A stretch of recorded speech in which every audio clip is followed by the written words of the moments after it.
ಎಲ್ಲೋ ನಮಸ್ಕಾರ. ಇನ್ನೊಂದು ಅಪ್ಡೇಟಿಂದ ನಿಮ್ಮನ್ನ ಸ್ವಾಗತ ಮಾಡ್ತಾಯಿದ್ದೀನಿ. ನೋಡೋದಾದರೆ ಅಟ್ರಾಕ್ಟಿವ್ ಸ್ಯಾಲ್ರಿ 5 LPS ಇಂದ 7 LPS ವರೆಗೂ ಡಿಪೆಂಡ್ ಆಗುತ್ತೆ. ಫ್ರೆಷರ್ ಕೂಡ ಅಪ್ಲೈ ಮಾಡ್ಕೋಬೋದು, ಎಕ್ಸ್ಪೀರಿಯೆನ್ಸ್ ಕೂಡ ಅಪ್ಲೈ ಮಾಡ್ಕೋಬೋದು, any degree any masters apply ಮಾಡ್ಬೋದು. ಕಂಡೀಷನ್ ಏನಂದರೆ 2020ರಿಂದ 24ರಲ್ಲಿ ಡಿಗ್ರಿ ಮುಗಿಸಿರ್ಬೋದು ಅವರು ಮಾತ್ರ ಅಪ್ಲೈ ಮಾಡೋಕ್ಕಾಗೋದು. 20, 21, 22, 23, 24ರಲ್ಲಿ ಯಾರ್ಯಾರು ಡಿಗ್ರಿ ಮುಗಿಸಿರ್ತೀರೋ ಅಥವಾ ಮಾಸ್ಟರ್ ಮುಗಿಸಿರ್ತೀರೋ ಈ ಜಾಬ್ಗೆ ಅಪ್ಲೈ ಮಾಡ್ಕೋಬೋದು. ಪೋಸ್ಟ್ ನೋಡೋದಾದರೆ ಪ್ರೋಗ್ರಾಮ್ ಅನಲಿಸ್ಟ್ ಪೋಸ್ಟ್ ಆಗಿರುತ್ತೆ. ನಿಮಗೆ ಕಾಗಸೆಂಟು ಒಳ್ಳೆ ಕಂಪನಿನೇ, IT ಕಂಪನಿ, ನಿಮಗೆ ಗ್ರೋತ್ ಚೆನ್ನಾಗಿರುತ್ತೆ. ಅಪ್ಲೈ ಮಾಡ್ಕೊಳ್ಳಿ. ಯಾವ ರೀತಿ ಅಪ್ಲೈ ಮಾಡ್ಕೋಬೇಕು ಅಂದರೆ ನನ್ನ ಟೆಲಿಗ್ರಾಮ್ ಗ್ರೂಪ್ಗೆ ಜಾಯ್ನ್ ಆದರೆ ನಿಮಗೆ ಲಿಂಕ್ ಕೊಟ್ಟಿರ್ತೀನಿ, ಅಲ್ಲೋಗಿ ನೀವು ಅಪ್ಲೈ ಮಾಡ್ಕೋಬೋದು.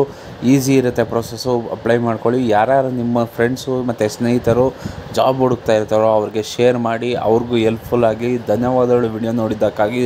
ಸಬ್ಸ್ಕ್ರೈಬ್ ಮಾಡ್ಕೊಳ್ಳಿ.